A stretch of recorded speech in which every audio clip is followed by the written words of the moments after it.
Hello, my name is Jen G. This is the second video in a short series of videos in which I provide an update on my gender transition from male to female. In this video, I'll be discussing my hair and how that has changed over the past year since I started to transition. Please like, comment, and subscribe if you would like to. I'll also have a link in the description to my Instagram if you would like to follow me there. I hope that you enjoy this video and that it is helpful and informative for you. Okay, thank you. So, my whole life, as far back as I can remember, I've wanted long hair. Always wanted long hair. Never,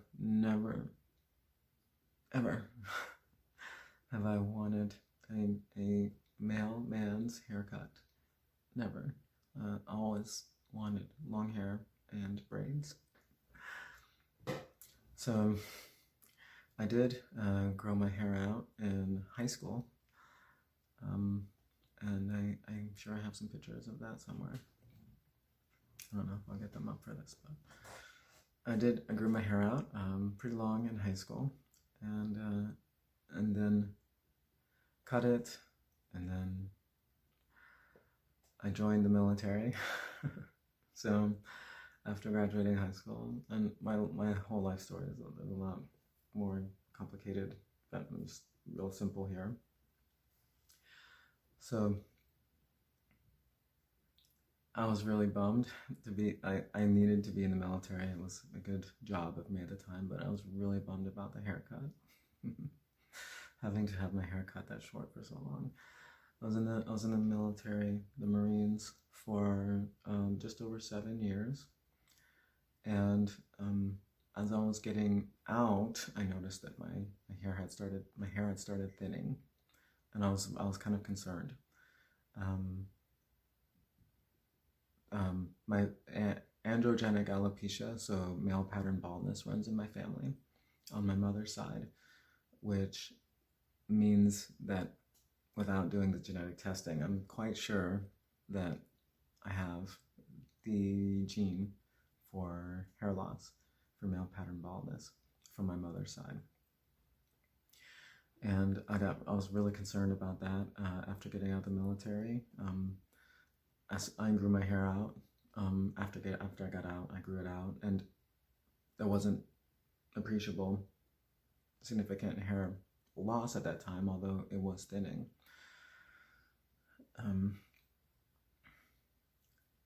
Much later, so I've gone through a cycle. I've never really known how to take care of my hair, so growing it out, I would usually dread it after a little bit.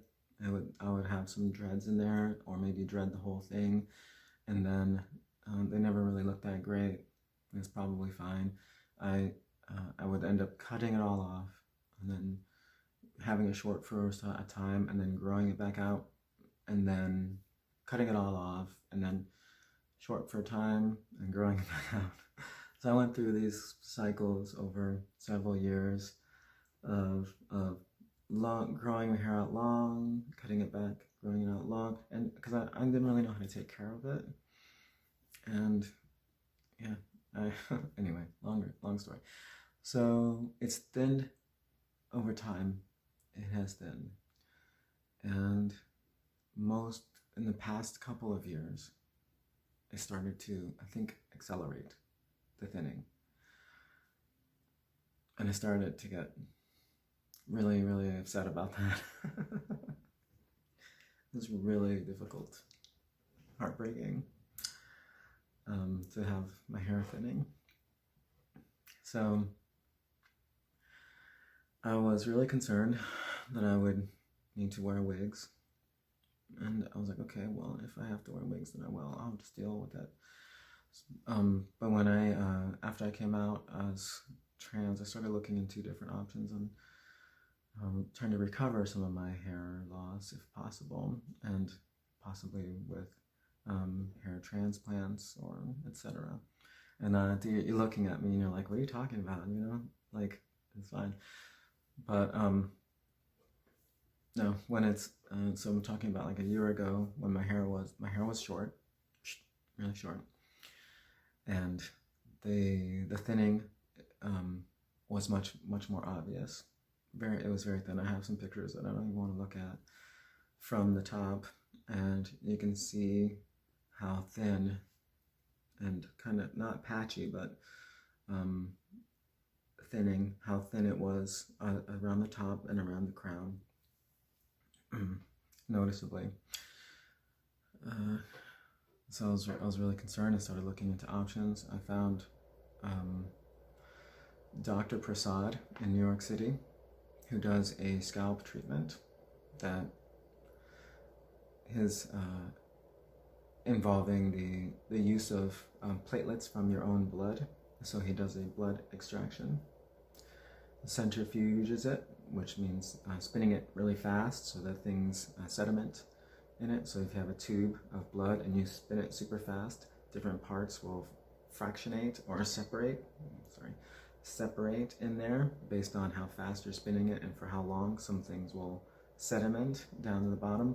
And so by using that approach, he's able to extract platelets, which are in your blood, and he then injects those back into your scalp. And what this does is that his evidence suggests that this triggers the production of growth.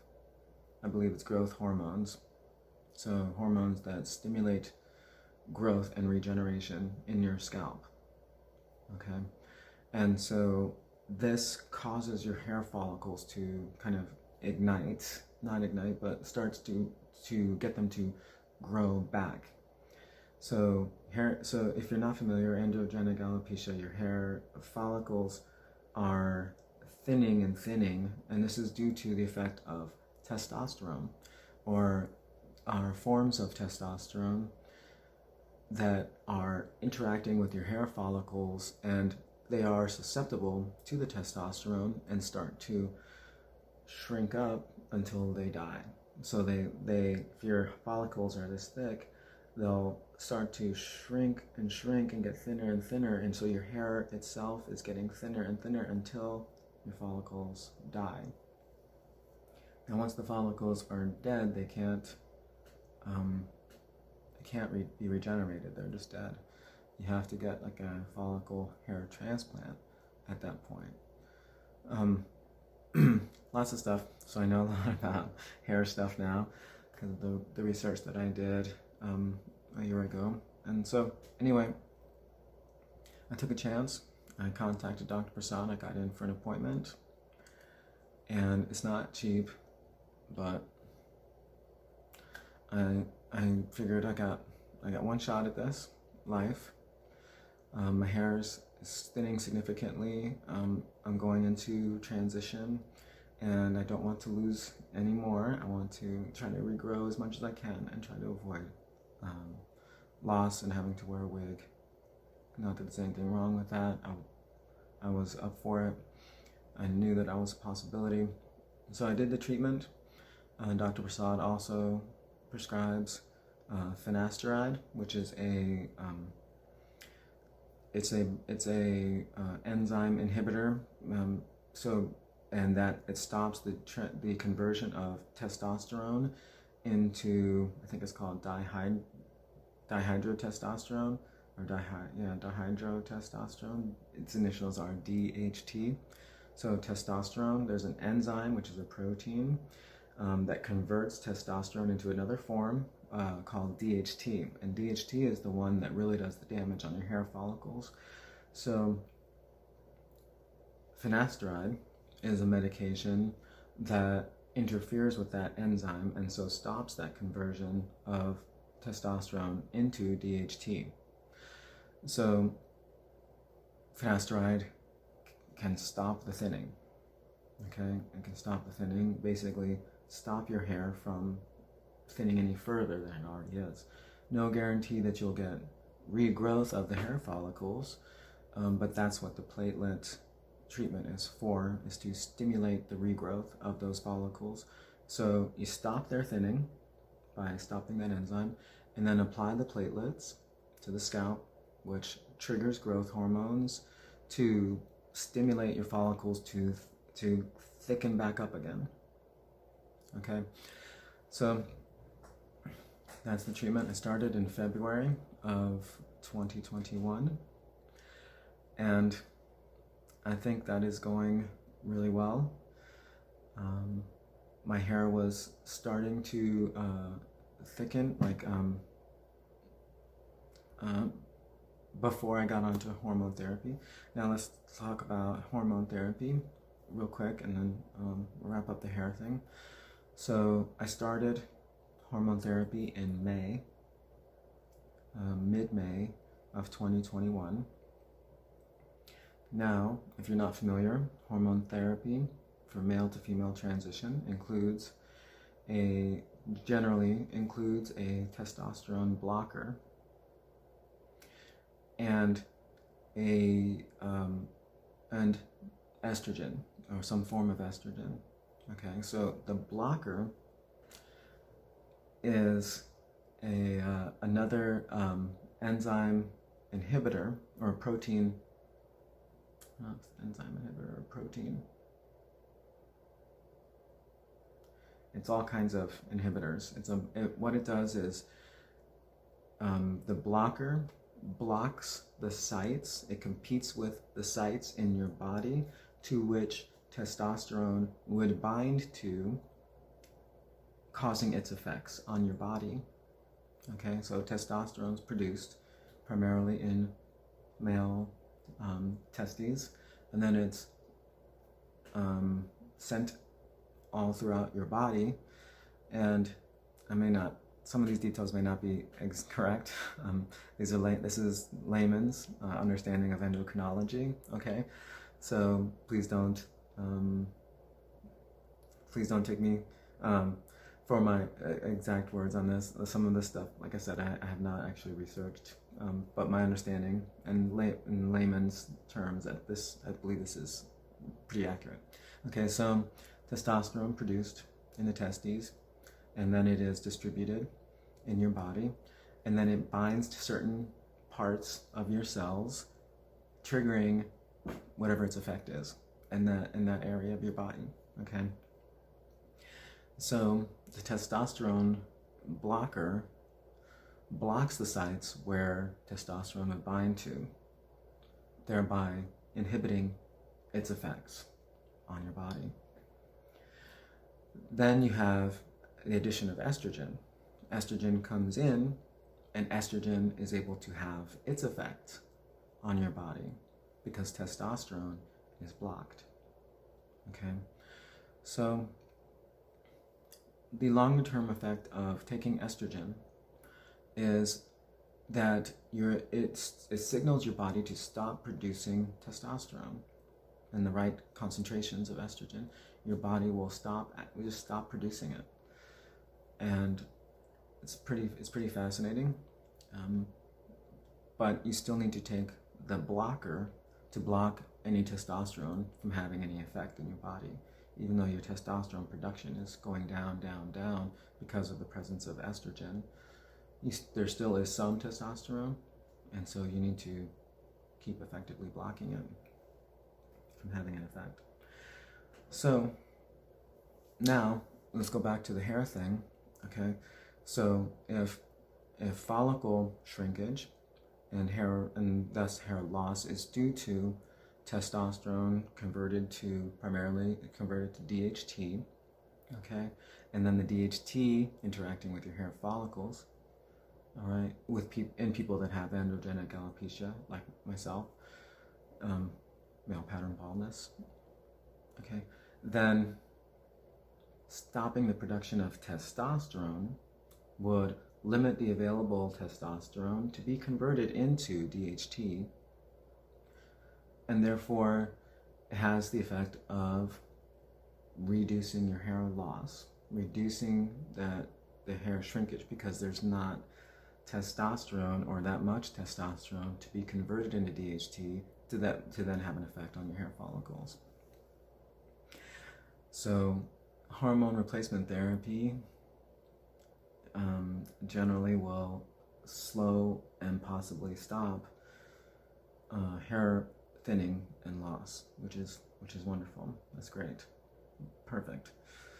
So still there's no guarantee that those follicles that have shrunk will regrow, and ones that have already died, there's nothing you can do to recover them, and sadly. You need to do hair follicle transplants to replace them. So currently, I'm still on Finasteride, and I'm on the hormone replacement therapy. So I have estrogen reducing the production of testosterone, and any testosterone that is there is being blocked from being converted into DHT by Finasteride. Okay. I also have the platelet treatment on my scalp, which is theoretically, hopefully, and I do believe it's working, increasing my hair follicle size. Okay, for the follicles that I have that were thin. So I think it's working. Things are going well. One clear sign that it is working is that I went through this shedding period early on, where your hair follicles, you will go through an intense period of hair falling out. The hairs that are sufficiently thin will actually just fall out. And doesn't mean the follicle is dead. What's happening is that the follicle, as it begins to enlarge again, will pinch off the hair that is thin and there. I don't understand exactly how that works, but you do go through a period of shedding. And so you're shedding hairs of thin follicles, and those should regrow as thick. That's why they fell out. So I went through a pretty intense shedding period. It lasted a couple of, like 6 weeks, maybe 8 weeks, where I was just like, oh my God, I got hairs coming off. I'm losing hair. It was looking really crappy. I was kind of scared because my hair was I was seeing more of my scalp. It was really scary, but I kept the faith. I was like, okay, the more I shed, that means the more that's going to regrow thick. Okay, and I do believe that's exactly what's happening. My hair looks really good now. I'm almost 1 year into the scalp treatment, which was February. So in another month, a month and a half or so, I'll have had the 1 year since the scalp treatment, and I'm 7 months into hormone replacement therapy. So I believe it's working. My hair looks great. It feels great. It feels thick. It's getting thicker, and when I look close in the mirror, I can see lots of like hairs, like boop, like a super thick hair, just like, oh crap, here's a new one, another one. Really kind of thick hairs that are just poking out. And okay, so I'm going to get close in so you can see my hairline. Now, this is kind of a vulnerable place for me. Okay, but I have, like I said, I had significant hair loss, and I'm going to I'm showing you what I'm talking about. Okay, so you can see I was having like a pretty bad recession, and I've also got this kind of inverted, it looks like an inverted widow's peak here, where it's thinning up that way and also up this way. Okay, so here you can see my hairline a little bit better. Okay, and you can see these little hairs here are coming in right there, which is awesome. There's like this peach fuzz here now of small little hairs. I don't know if I can get any closer.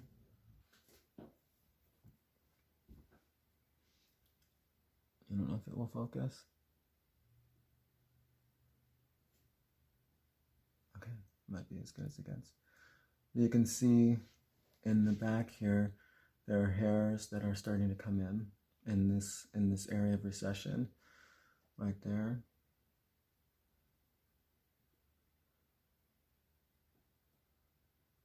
And here, all these small hairs that are coming in. And also up in the middle here as well, there's little hairs coming in. So now it's been a year, and with almost a year after the scalp treatment, and with HRT 7 months. So I don't know how much of these hairs will come back in, how strong they'll be when they come back in, and that's fine. I'm actually very, very happy with the amount of hair that I have now. And so if only this is all I get, and as long as I don't lose anymore, I think that I will be very happy. And I feel very fortunate and very lucky to have the hair that I do have. And a lot of people my age, a lot of biological males my age have lost significantly more hair, and it's very, very difficult, very traumatizing if you're a trans female, a trans woman, to be missing hair. It's very difficult, and I feel very, and for women too, like women go through this as well. Not the same, it's not the same, but it's very traumatizing and it's traumatizing for anybody to lose their hair. It's particularly, I believe, possibly more so traumatizing for women and trans women. But I'm not discounting the male experience, because I think it is a serious mental health issue that is underappreciated. Pattern baldness is really, really crappy. So I am currently doing this thing where I kind of, I'm pulling my hair down and just like laying it over that recession area there to kind of hide it. I learned that from another YouTuber. And that's fine. I'm totally happy with this, and I hope that I get more regrowth. But if I don't, then I'll be okay. I'm happy. I'm happy with what I have. I can work with it and to kind of disguise the thinner areas, and it's okay. I'm good. I'm happy, and I feel very lucky and grateful. So I'll put a link to Dr. Prasad's website here in the description, so that if anybody is interested, you can look into it. He also has an office in Virginia, and him and his staff they're so nice, they're so friendly, and I think they're doing great things for people.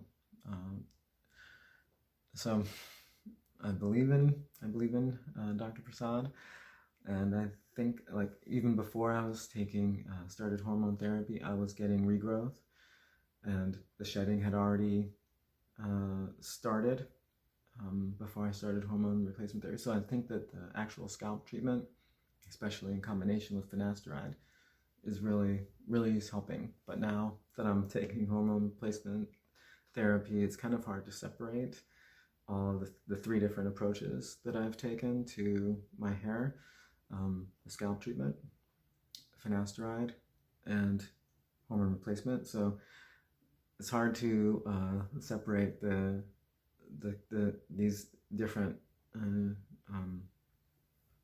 approaches. So I don't know, but I threw the book at it. I did everything I could, and I'm happy with the results. And as my hair grows longer, I'm hoping for more regrowth. Okay. Thank you for watching that video on hair. The next video number 3, will cover hormones, breast growth, body hair, and voice issues. There will be 4 videos total. I hope that you watch them all. Please remember to like, comment, and subscribe if you would like to, and follow me on Instagram. Okay. Thank you, and we'll see you in video 3.